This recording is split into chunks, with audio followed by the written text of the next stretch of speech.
Bismillahirrahmanirrahim. Assalamualaikum warahmatullahi wabarakatuh. Salam sejahtera bagi kita semua. Salam, Om Swastiastu, Namo Buddhaya, salam kebajikan.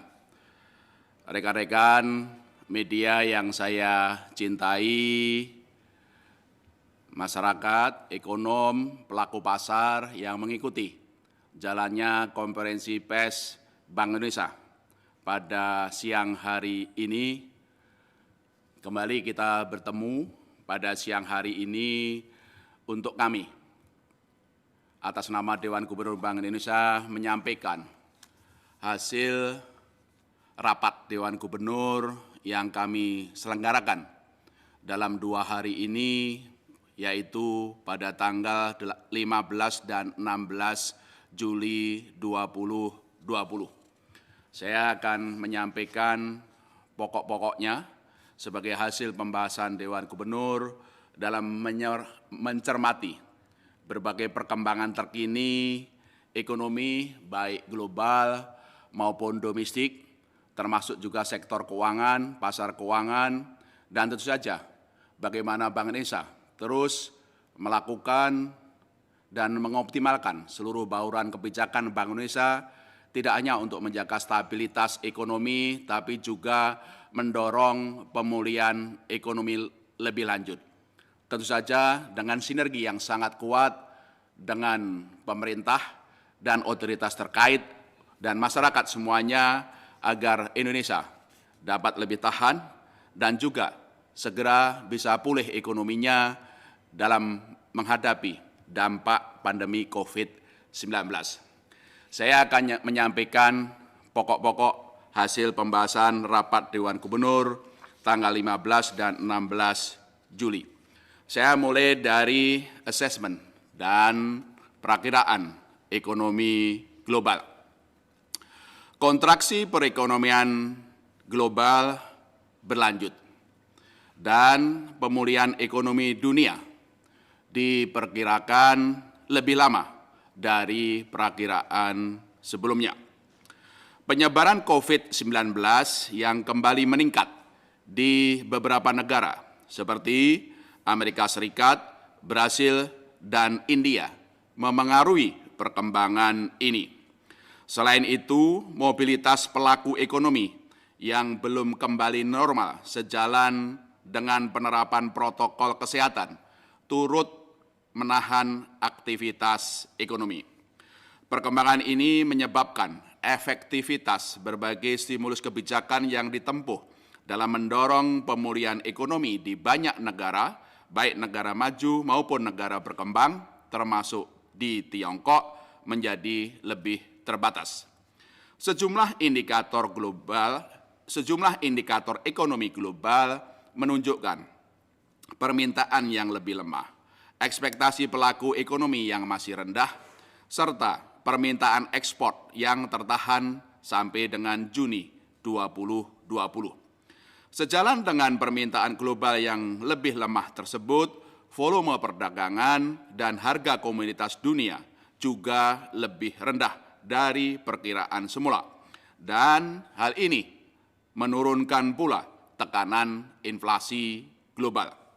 Lambatnya pemulihan ekonomi dunia serta kembali meningkatnya tensi geopolitik Amerika Serikat dan Tiongkok menaikkan ketidakpastian pasar keuangan global.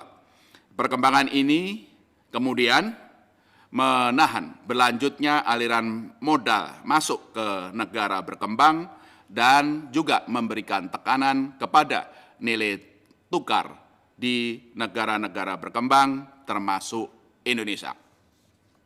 Di dalam negeri, pertumbuhan ekonomi nasional pada triwulan 2 2020 diperkirakan mengalami kontraksi dengan level terendah tercatat pada bulan Mei 2020.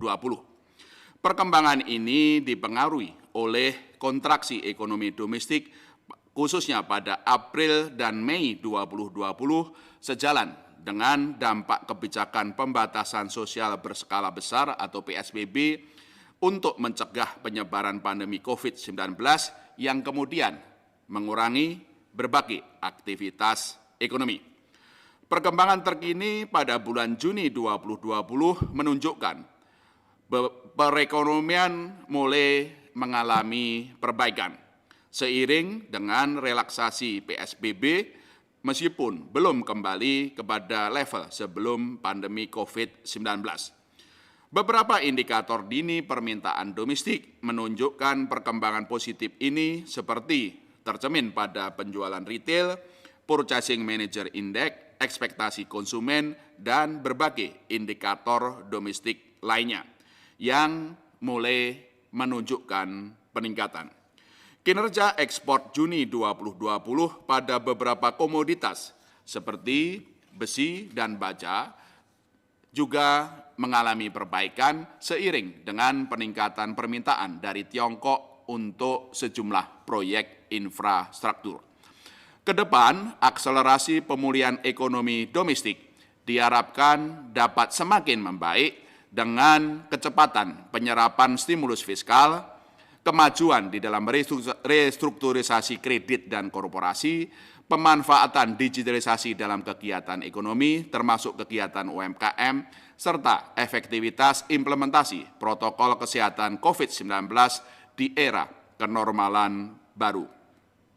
Bank Indonesia melalui bauran kebijakannya akan terus memperkuat sinergi dengan pemerintah dan otoritas terkait agar berbagai kebijakan yang ditempuh semakin efektif di dalam mendorong pemulihan ekonomi nasional. Ketahanan sektor eksternal ekonomi Indonesia tetap terjaga baik. Defisit transaksi berjalan pada triwulan 2 2020 diperkirakan tetap rendah dipengaruhi dengan membaiknya neraca perdagangan sejalan dengan peningkatan ekspor sejumlah komoditas serta penurunan impor akibat masih lemahnya permintaan domestik. Data sampai Juni 2020 menunjukkan neraca perdagangan di triwulan 2 2020 mencatat surplus 2,9 miliar dolar Amerika Serikat, meningkat dari surplus triwulan sebelumnya sebesar 2,6 miliar dolar Amerika Serikat. Sementara itu, aliran modal asing dalam bentuk investasi portofolio pada triwulan 2 2020 mencatat aliran masuk atau net inflow sebesar 10,2 miliar dolar Amerika Serikat. Bank Indonesia memperkirakan aliran masuk modal asing kembali berlanjut, meskipun pada awal Juli 2020 sempat menurun akibat kenaikan ketidakpastian pasar keuangan global. Prospek berlanjutnya aliran masuk modal asing dipengaruhi besarnya likuiditas global sejalan pelonggaran kebijakan moneter negara maju serta tingginya daya tarik aset keuangan domestik dan tetap terjaganya keyakinan investor terhadap prospek perekonomian domestik. Posisi cadangan devisa Indonesia pada akhir Juni 2020 meningkat menjadi 131,7 miliar dolar Amerika Serikat, setara pembiayaan 8,4 bulan import atau 8,1 bulan import dan pembayaran utang luar negeri pemerintah. Level cadangan devisa ini berada jauh di atas standar kecukupan internasional sekitar 3 bulan import. Nilai tukar rupiah tetap terkendali, stabil, dan mengarah ke tingkat fundamentalnya. Rupiah secara point to point pada triwulan 2 2020 mengalami apresiasi 14,42%. Dipengaruhi aliran masuk modal asing yang cukup besar pada Mei dan Juni 2020, meskipun secara rata mencatat depresiasi 4,53% akibat level yang masih lemah pada April 2020. Pada awal Juli 2020, rupiah dan mata uang regional mengalami sedikit tekanan seiring dengan meningkatnya ketidakpastian global, termasuk akibat kembali meningkatnya risiko geopolitik Amerika Serikat dan Tiongkok. Hingga 15 Juli 2020, rupiah terdepresiasi 2,28%, baik secara point to point maupun secara rata dibandingkan dengan level Juni 2020. Dibandingkan dengan level akhir tahun 2019, rupiah terdepresiasi 4,83% year to date. Kedepan, Bank Indonesia memandang nilai tukar rupiah masih berpotensi menguat seiring levelnya yang secara fundamental masih under value, didukung oleh inflasi yang rendah dan terkendali, defisit transaksi berjalan yang juga rendah, imbal hasil aset keuangan domestik yang tinggi dan kompetitif, serta premi risiko Indonesia yang diperkirakan akan terus menurun. Untuk mendukung efektivitas kebijakan nilai tukar rupiah, Bank Indonesia terus menjaga ketersediaan likuiditas baik di pasar uang maupun pasar falas, serta memastikan bekerjanya mekanisme pasar. Inflasi tetap rendah dan mendukung stabilitas perekonomian. Inflasi indeks harga konsumen atau IHK pada bulan Juni 2020 tercatat 0,18% month to month atau 1,96% year on year, atau berarti ini di bawah batas bawah kisaran sasaran 3% plus minus 1%, dan level pada bulan Juni ini menurun dibandingkan dengan inflasi bulan sebelumnya sebesar 2,19% year on year. Dengan perkembangan ini, inflasi IHK sampai Juni 2020 tercatat masih rendah, yaitu 1,09% year to date. Berdasarkan komponennya, inflasi inti menurun dipengaruhi oleh masih lemahnya permintaan domestik dan terjaganya ekspektasi inflasi sejalan dengan konsistensi kebijakan moneter Bank Indonesia. Inflasi kelompok volatile food secara tahunan juga menurun di tengah memadainya pasokan dan kelancaran distribusi komoditas barang-barang pokok. Sementara itu, inflasi kelompok administered prices mengalami kenaikan terutama disebabkan meningkatnya tarif aneka angkutan setelah relaksasi aturan pembatasan operasional angkutan umum pada awal Juni 2020. Kedepan, Bank Indonesia akan tetap konsisten menjaga stabilitas harga dan memperkuat koordinasi kebijakan dengan pemerintah, baik di tingkat pusat maupun daerah, untuk mengendalikan inflasi tetap rendah dalam sasarannya sebesar 3% plus minus 1% pada tahun 2020 dan tahun 2021. Kondisi likuiditas dan suku bunga pasar uang tetap memadai, ditopang oleh ekspansi moneter dan strategi operasi moneter Bank Indonesia. Hingga 14 Juli 2020, Bank Indonesia telah menambah likuiditas atau yang sering kita sebut quantitative easing di perbankan sekitar 633,24 triliun rupiah, termasuk penurunan giro wajib minimum atau GWM sebesar 155 triliun dan ekspansi moneter sekitar 462,4 triliun rupiah. Longgarnya kondisi likuiditas tercermin pada rendahnya suku bunga pasar uang antar bank, yaitu di sekitar 4% pada Juni 2020, serta tingginya rasio alat likuid terhadap dana pihak ketiga atau AL per DPK di perbankan yang mencapai 24,33% pada bulan Mei 2020. Likuiditas yang memadai serta penurunan suku bunga kebijakan atau BI 7-day reverse repo rate berkontribusi pada menurunnya suku bunga perbankan.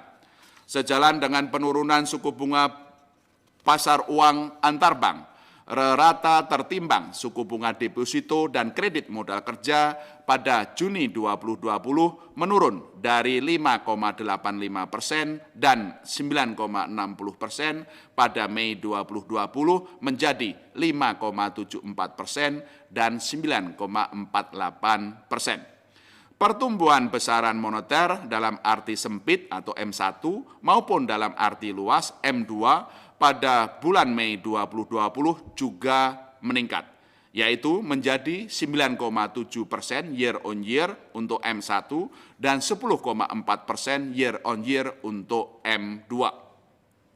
Ekspansi moneter Bank Indonesia yang sementara ini masih tertahan di perbankan diharapkan dapat lebih efektif mendorong pemulihan ekonomi nasional dengan percepatan realisasi anggaran oleh pemerintah serta kemajuan di dalam program restrukturisasi kredit di perbankan.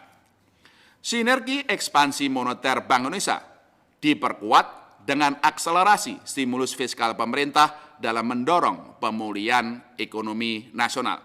Sinergi tersebut termasuk peran Bank Indonesia di dalam ikut serta pendanaan APBN 2020 melalui pembelian SBN dari pasar perdana, baik berdasarkan mekanisme pasar maupun secara langsung atau private placement sesuai dengan keputusan bersama antara Menteri Keuangan dan Gubernur Bank Indonesia masing-masing tertanggal 16 April 2020 dan 7 Juli 2020. Sinergi kebijakan moneter dan fiskal tersebut sebagai bagian upaya bersama untuk mempercepat implementasi program pemulihan ekonomi nasional. Tentu saja dengan tetap menjaga stabilitas makroekonomi termasuk inflasi. Sampai dengan 14 Juli 2020, Bank Indonesia telah membeli SBN di pasar perdana sebesar 36,69 triliun rupiah melalui skema lelang utama, green shoe option, dan private placement. Dengan partisipasi Bank Indonesia dalam pembelian SBN dari pasar perdana tersebut, pemerintah dapat lebih fokus pada akselerasi realisasi APBN hingga dapat segera memulihkan perekonomian nasional. Kedepan, Bank Indonesia akan terus memastikan kecukupan likuiditas dan berkomitmen mendukung pendanaan APBN 2020 sebagai bagian dari upaya bersama di dalam mempercepat program pemulihan ekonomi nasional.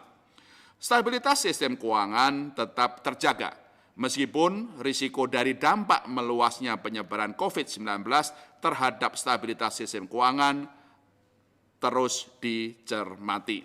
Rasio kecukupan modal atau capital adequacy ratio (CAR) perbankan pada Mei 2020 tetap tinggi, yaitu 22,14%, dan rasio kredit bermasalah atau non-performing loan (NPL) juga tetap rendah, yaitu 3% secara bruto dan 1,17% secara neto. Namun demikian, penyaluran kredit atau pembiayaan dari sektor keuangan masih terbatas karena antara lain masih lemahnya permintaan domestik dan kehati-hatian perbankan akibat masih berlanjutnya pandemi COVID-19. Pertumbuhan kredit pada Mei 2020 tercatat rendah, yaitu 3,09% year on year, melambat dibandingkan dengan pertumbuhan April 2020 sebesar 5,73%. Dan tentu saja ini juga mencerminkan perlambatan di dalam ekonomi domestik.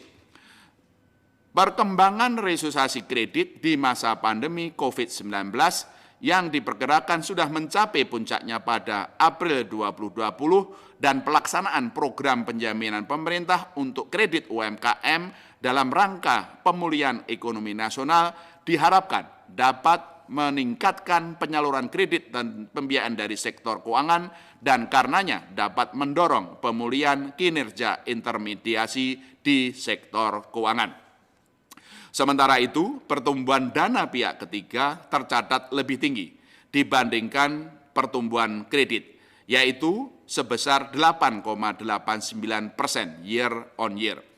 Kedepan, Bank Indonesia tetap menempuh kebijakan makroprudensial yang akomodatif sejalan dengan bauran kebijakan yang telah diambil sebelumnya serta bauran kebijakan nasional, termasuk berbagai upaya untuk memitigasi risiko di sektor keuangan akibat penyebaran COVID-19. Kelancaran sistem pembayaran, baik tunai maupun non-tunai, tetap terjaga. Pertumbuhan uang kartal yang diedarkan pada Juni 2020 tercatat 2,34% year on year sehingga menjadi sebesar 744,9 triliun rupiah. Perkembangan uang kartal yang diedarkan ini yang masih terbatas ini dipengaruhi oleh masih lemahnya dan menurunnya aktivitas ekonomi pada triwulan 2 2020. Sejalan dengan kondisi itu, transaksi non-tunai menggunakan ATM, kartu debit, kartu kredit, dan uang elektronik pada Mei 2020 mengalami penurunan sebesar 24,46% year on year. Namun, apabila dipilah lebih rinci, transaksi uang elektronik dan volume transaksi digital perbankan pada Mei 2020 tumbuh cukup tinggi, masing-masing 17,31% year on year dan 30,33% year on year. Demikian pula elektronifikasi penyaluran program bantuan sosial pemerintah pusat dan elektronifikasi transaksi keuangan pemerintah daerah juga berkembang pesat sejalan dengan program digitalisasi sistem pembayaran yang diakselerasi oleh Bank Indonesia. Perkembangan positif ini menunjukkan akseptasi transaksi ekonomi dan keuangan oleh masyarakat secara digital semakin meningkat di tengah pandemi COVID-19. Kedepan, Bank Indonesia terus mempercepat implementasi blueprint sistem pembayaran Indonesia 2025 untuk mendukung aktivitas ekonomi dan keuangan digital di era kenormalan baru, mendorong pemulihan ekonomi nasional, serta mempercepat inklusi ekonomi dan keuangan. Bank Indonesia juga akan terus memperkuat sinergi dengan pemerintah dan otoritas terkait untuk mendukung penyaluran bantuan sosial non-tunai dalam rangka pemulihan ekonomi nasional. Berdasarkan asesmen ekonomi global, nasional, dan juga perkembangan di moneter dan keuangan, Rapat Dewan Gubernur Bank Indonesia pada tanggal 15 dan 16 Juli 2020 memutuskan untuk menurunkan BI 7D reverse repo rate sebesar 25 basis point menjadi 4%. Suku bunga deposit facility juga turun sebesar 25 basis point menjadi 3,25%. Dan suku bunga lending facility turun sebesar 25 basis point menjadi 4,75%. Keputusan ini konsisten dengan perkiraan inflasi yang tetap rendah, stabilitas eksternal yang terjaga, serta sebagai langkah lanjutan untuk mempercepat pemulihan ekonomi di masa pandemi COVID-19. Keputusan penurunan suku bunga tersebut juga sebagai bagian penguatan bauran kebijakan nasional yang seluruhnya untuk mendukung pemulihan ekonomi nasional dengan tetap menjaga terkendalinya inflasi dan stabilitas nilai tukar. Langkah-langkah yang juga ditempuh mencakup: 1. Kebijakan stabilisasi nilai tukar rupiah sesuai dengan nilai fundamentalnya dan mekanisme pasar akan terus dilanjutkan di tengah masih berlanjutnya ketidakpastian pasar keuangan global. 2. Untuk mendorong pemulihan ekonomi nasional di masa pandemi COVID-19, Bank Indonesia lebih menekankan pada penguatan sinergi ekspansi moneter yang dilakukan oleh Bank Indonesia dengan akselerasi stimulus fiskal yang dilakukan oleh pemerintah. Dalam hal ini, Bank Indonesia berkomitmen untuk melakukan pendanaan atas APBN 2020 melalui pembelian SBN dari pasar perdana secara terukur, baik sesuai mekanisme pasar maupun secara langsung atau private placement sebagai bagian dari upaya bersama untuk pendanaan biaya kesehatan, pelindungan sosial, serta sektoral kementerian, lembaga, dan pemerintah daerah dalam mendukung program pemulihan ekonomi nasional. Di samping itu, Bank Indonesia juga berbagi beban dengan pemerintah untuk mempercepat pemulihan sektor UMKM dan korporasi.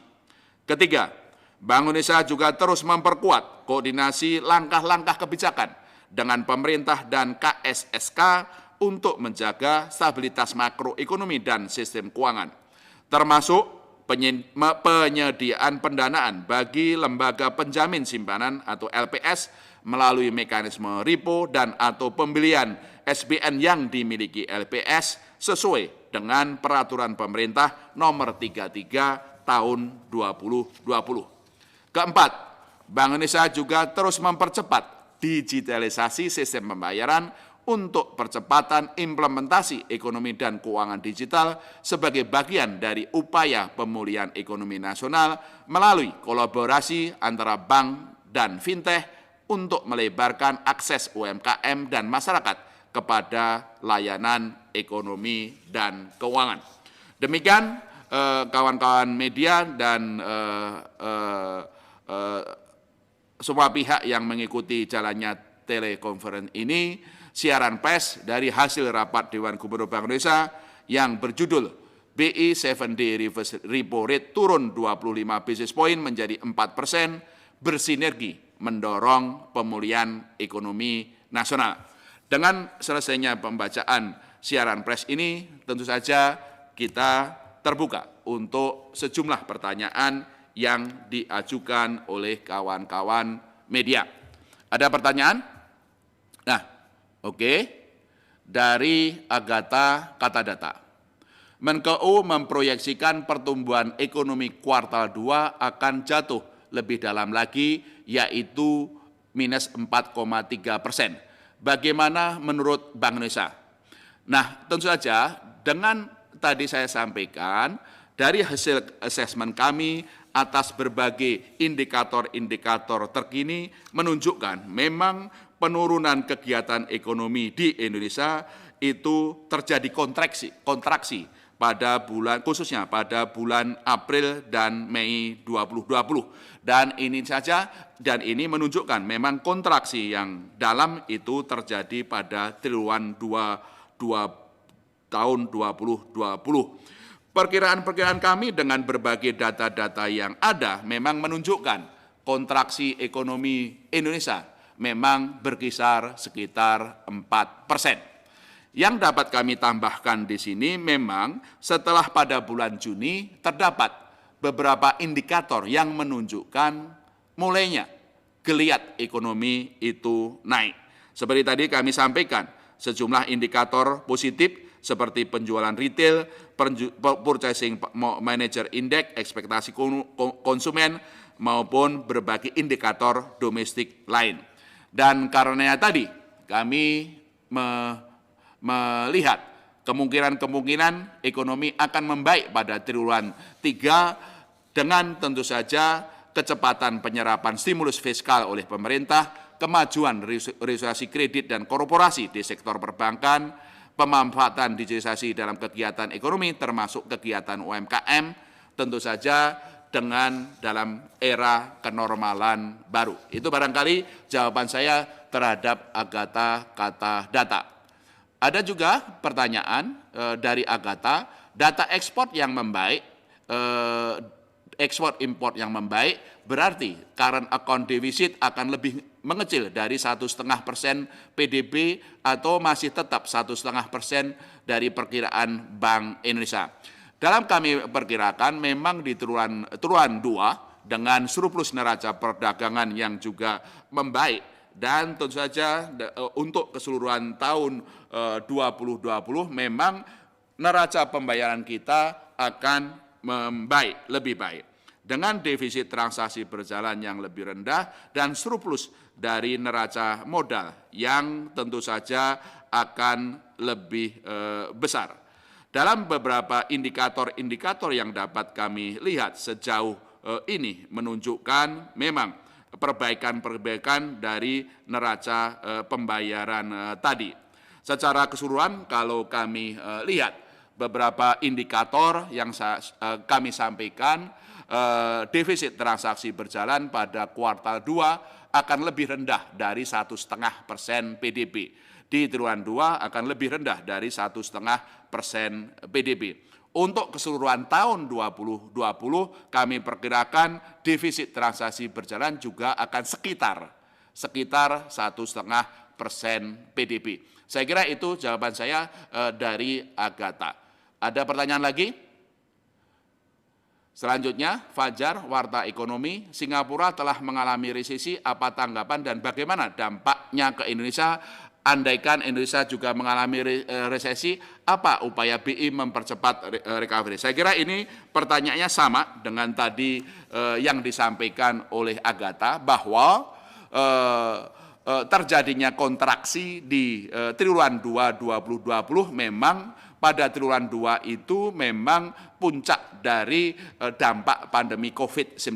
Sebagaimana kita ketahui di triwulan 2 khususnya April Mei itu adalah bagaimana langkah-langkah kita bersama untuk mencegah pewabahan pandemi COVID-19 antara lain dengan PSBB. Dan wajar pada waktu itu berbagai aktivitas ekonomi itu rendah. Dan karena itu kenapa tadi kami sampaikan terjadi kontraksi ekonomi kita pada triwulan 2 2020.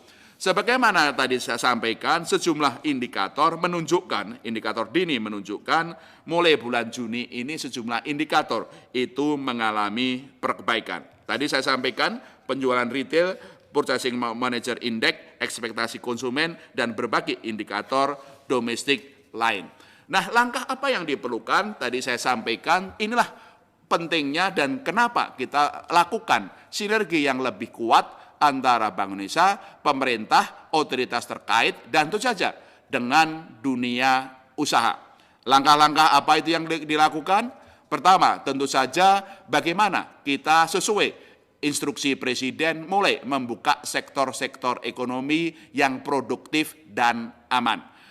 Kepatuhan terhadap protokol COVID menjadi penting agar pembukaan berbagai sektor-sektor ekonomi bisa tetap produktif, mendorong pemulihan ekonomi, dan tetap aman. Inilah yang kita sebut kenormalan baru atau new normal. Itu satu. Kedua, langkahnya apa? Bagaimana kita mempercepat realisasi dari anggaran. Dan inilah fokus dari pemerintah. Bagaimana realisasi APBN yang sudah ada bisa lebih cepat dan karenanya bisa mendorong pemulihan ekonomi. Realisasi anggaran sangat diperlukan di dalam mendorong ekonomi, meningkatkan permintaan domestik dan karenanya mendukung pertumbuhan ekonomi ke depan. Disinilah kenapa sinergi ekspansi moneter Bank Indonesia dan akselerasi stimulus fiskal oleh pemerintah itu diperkuat. Antara lain yang kami sampaikan adalah pembelian SBN dari pasar perdana baik melalui mekanisme SKB 16 April maupun juga bagaimana pendanaan APBN oleh Bank Indonesia dengan SKB 7 Juli.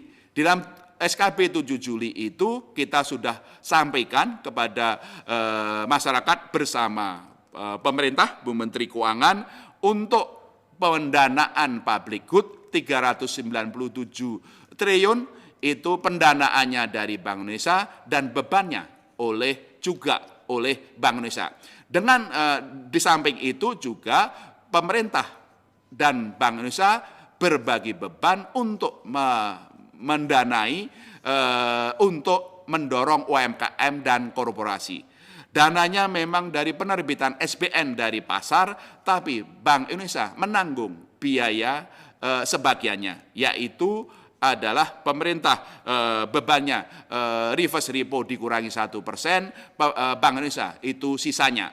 Dengan sinergi yang lebih kuat ini, tentu saja pemerintah dapat lebih fokus untuk mempercepat akselerasi APBN. Disinilah kenapa sinergi antara otoritas moneter dan otoritas fiskal diharapkan bisa mendorong pemulihan ekonomi. Itu nomor 2. Nomor 3 adalah bagaimana kecepatan kemajuan dari program restrukturisasi kredit dan dunia usaha, khususnya dari perbankan. Assessment kami terhadap laporan-laporan yang dilakukan oleh Bank Indonesia, oleh perbankan, dan juga fokus group discussion dan survei yang dilakukan oleh Bank Indonesia kepada perbankan. Perbankan juga telah melakukan restrukturisasi kredit itu juga secara cepat. Dapat kami sampaikan tentu saja berbagai program di dalam restrukturisasi kredit ini berdasarkan laporan yang kami terima, laporan bulanan dari yang kami terima dari perbankan. Tentu saja kami melihat berbagai perkembangan dari restrukturisasi kredit. Kami melihat sampai dengan Juni 2020 secara keseluruhan kredit yang sudah direstrukturisasi berjumlah 871,6 triliun. 871,6 triliun. Nah, dari 871,6 triliun ini, restrukturisasi kredit UMKM itu yang terbesar, 309,3 triliun. 309,3 triliun. Untuk kredit korporasi 164,7 triliun, 164,7 triliun. Kredit komersial itu 130,9 triliun, 130,9 triliun. Kredit konsumsi 119,2 triliun, 119,2 triliun. Nah, ini kemajuan dalam program restrukturisasi kredit ini juga akan juga mempercepat pemulihan ekonomi. Bahkan tentu saja sejumlah bank juga meningkatkan dan memberikan kredit modal kerja. Disinilah kenapa tadi pemulihan ekonomi melalui protokol produktif dan aman itu bisa membuka aktivitas ekonomi, absorpsi anggaran dengan dukungan pendanaan dan juga bagi beban dari Bank Indonesia akan mendorong ekonomi dan permintaan domestik akan naik, kegiatan ekonomi naik, dan ini juga akan meningkatkan permintaan kredit dari perbankan. Di satu sisi perbankan sendiri melakukan restrukturisasi kredit. Nah, disinilah langkah ketiga yang saya kira itu akan mendorong pemulihan ekonomi ke depan. Langkah keempat apa? Digitalisasi. Digitalisasi ekonomi dan keuangan. Disinilah kenapa program-program Bank Indonesia melakukan digitalisasi sistem pembayaran, apakah penyaluran bantuan sosial, apakah elektronifikasi transaksi pemerintah daerah, apakah elektronik transportasi, itu juga mendorong digitalisasi sistem pembayaran. Di perbankan sendiri, perbankan juga gencar melakukan digitalisasi. Dan di tengah pandemi COVID-19, masyarakat itu banyak semakin tinggi minatnya terhadap transaksi ekonomi digital. Saya kira 4 langkah itu insya Allah dengan langkah-langkah bersama akan memperbaiki ekonomi ke depan. 1, penerapan protokol COVID untuk sektor-sektor ekonomi agar tetap produktif dan aman di era kenormalan. Sinergi antara pemerintah dan Bank Indonesia. Pemerintah tentu saja mempercepat akselerasi penyerapan anggaran, Bank Indonesia berpartisipasi dalam pendanaan dan juga berbagi beban. Yang ketiga adalah kemajuan dalam program restrukturisasi kredit oleh perbankan, itu juga akan mendorong pemulihan ekonomi. Yang keempat adalah digitalisasi ekonomi dan keuangan. Disinilah Bank Indonesia bersinergi dengan perbankan, dengan dunia fintech, asosiasi sistem pembayaran, melakukan percepatan pemulihan ekonomi melalui digitalisasi. Saya kira itu yang dapat kami sampaikan. Nah, Bidara Deo Kontan, bagaimana dampak burden sharing ke inflasi tahun ini? Apakah inflasi berpotensi akan meningkat? Insya Allah tidak untuk tahun ini. Itu adalah insya Allah tidak tahun ini. Kenapa? Inflasi itu masih kita perkirakan akan tetap rendah tahun ini. Satu, kita harus paham tekanan-tekanan inflasi itu tentu saja terutama dari permintaan dan ketersediaan pasokan. Kalau ekonomi kita tahun ini memang permintaannya itu masih lemah, sehingga tekanan-tekanan inflasi itu masih rendah. Coba kita lihat, akhir bulan lalu, inflasi kita 1,96%. Berarti itu apa? Di bawah batas bawah. Ingat, sasaran inflasi kita lah 2-4%. Kalau 1,96% berarti di bawah batas bawah kisaran. Ini menunjukkan tekanan-tekanan inflasi dari permintaan itu rendah karena aktivitas ekonomi yang juga rendah. Yang kedua, tentu saja dalam kondisi seperti ini ekspektasi inflasi itu juga terjaga. Yang ketiga, sebagaimana kami juga sebutkan, dampak juga dari nilai tukar itu juga rendah. Ya, dalam konteks ini nilai tukar kita relatif stabil, bahkan cenderung menguat sehingga exchange rate pass-through-nya itu juga rendah. Yang keempat, koordinasi dari pemerintah, Bank Indonesia, pusat dan daerah itu sangat erat untuk mengendalikan inflasi. Jadi singkatnya tentu saja tadi pertanyaan kepada Bidara Deo itu kami meyakini insya Allah inflasi tahun ini adalah rendah. Dan itulah yang kenapa kami sampaikan dalam statement sebelumnya, fokus jangka pendek Bank Indonesia bersama pemerintah bagaimana mempercepat pemulihan ekonomi. Bukan berarti kita tidak kemudian memantau perkembangan inflasi dari waktu ke waktu. Nah, tentu saja itu yang kemudian dampak ekspansi moneternya. Itu tentu saja akan kita cermati dari waktu ke waktu dan insya Allah tekanan-tekanan inflasi dari ekspansi moneter belum akan muncul pada tahun ini. Itulah yang tadi kami sampaikan. Nah, ada lagi? Gayatri dari Router, sore Pak Beri, mohon tanya ruang penurunan suku bunga lebih lanjut dan prediksi persentase eksak inflasi tahun ini dan tahun depan.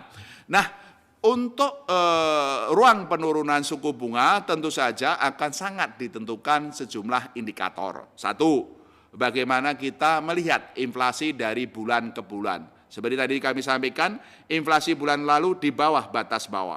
Dan kita juga melihat tekanan-tekanan inflasi dalam bulan ini dan bulan-bulan ke depan itu belum akan juga meningkat. Sejalan tadi 4 faktor kenapa tekanan-tekanan inflasi itu akan tetap rendah. Sebagaimana kami sampaikan, kami sampaikan inflasi tahun ini akan tetap terkendali di dalam kisaran sasaran 3% plus minus 1. Bagaimana dampak ekspansi moneter terhadap inflasi tahun depan? Disinilah kenapa sangat kita harus melihat pola pemulihan ekonominya.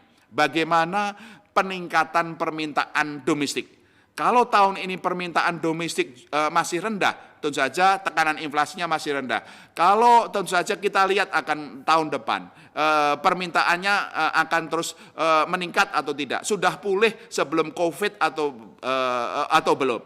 Harus diingat, dampak dari ekspansi moneter terhadap inflasi itu mempunyai tenggat waktu atau lag yang lama dan sangat bervariasi.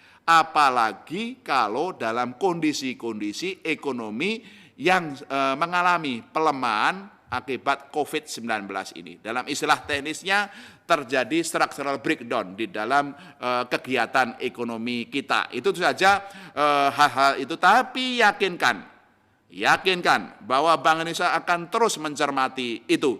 Dan tentu saja pada waktunya kalau ada tanda-tanda peningkatan inflasi, tidak segan-segan Bank Indonesia akan menempuh kebijakan-kebijakan yang diperlukan dari sisi moneter. Tapi itu adalah permasalahan-permasalahan yang insya Allah tidak akan terjadi pada tahun ini. Kemungkinan-kemungkinan harus kita cermati ke depan tergantung pola pemulihan ekonominya, Ingat, Bank Indonesia mempunyai kaidah-kaidah, kerangka kerja, dan disiplin dalam kebijakan moneter untuk mengendalikan inflasi. Saya kira beberapa hal yang dapat kami sampaikan. Mengenai bagaimana nanti kebijakan suku bunga ke depan, tentu saja akan kita lihat bagaimana pola pemulihan ekonomi ke depan dan dampaknya terhadap inflasi. Ingat, masa-masa pandemi COVID-19 ini betul-betul kita harus sering mengupdate, mencermati data-data yang terbaru untuk mengupdate lagi berbagai perkembangan yang ada, dan tentu saja itu menjadi bagian bagaimana kita merespon suku bunga. Yang dapat kami sampaikan, mohon dicermati. Dalam kondisi yang seperti ini, efektivitas pemulihan ekonomi lebih efektif melalui jalur kuantitas. Dalam kondisi yang ekonomi seperti ini, lebih efektif untuk pemulihan ekonomi melalui jalur efektivitas, kuantitas, yaitu bagaimana dari aspek likuiditas dan pendanaan. Seperti tadi saya sampaikan, Bank Indonesia sudah melakukan quantitative easing, dan sekarang diperkuat juga sinergi dengan pemerintah untuk mempercepat absorpsi anggaran, di mana pendanaannya sebagiannya dari Bank Indonesia. Disitulah jalur kuantitas itu yang kemudian akan lebih efektif memulihkan ekonomi.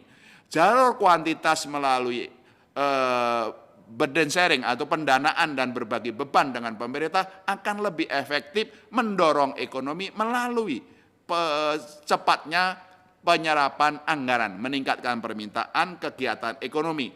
Jalur kuantitas melalui quantitative easing melalui perbankan yang sementara ini masih tertahan di perbankan, insya Allah akan lebih efektif dengan kemajuan program restrukturisasi kredit oleh perbankan. Inilah sebenarnya jalur ini yang akan kita lebih optimalkan dan Bank Indonesia lebih tekankan tadi. Saya kira itu adalah berbagai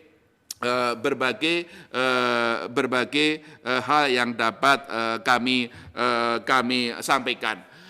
Itu adalah beberapa pertanyaan yang dapat kami lihat dari beberapa ini. Nanti kalau ada beberapa pertanyaan lebih lanjut, silahkan disampaikan kepada Departemen Komunikasi kami, dan tentu saja Bank Indonesia akan terus berkomunikasi dengan kawan-kawan media agar kita lakukan komunikasi lebih lanjut, termasuk juga bagaimana progres dari restrukturisasi kredit dari perbankan maupun juga progres sinergi ekspansi moneter oleh Bank Indonesia dan stimulus fiskal dari pemerintah melalui penyerapan anggaran, termasuk juga tindak lanjut dari SKB Menteri Keuangan dan Gubernur Bank Indonesia per 7 Juli.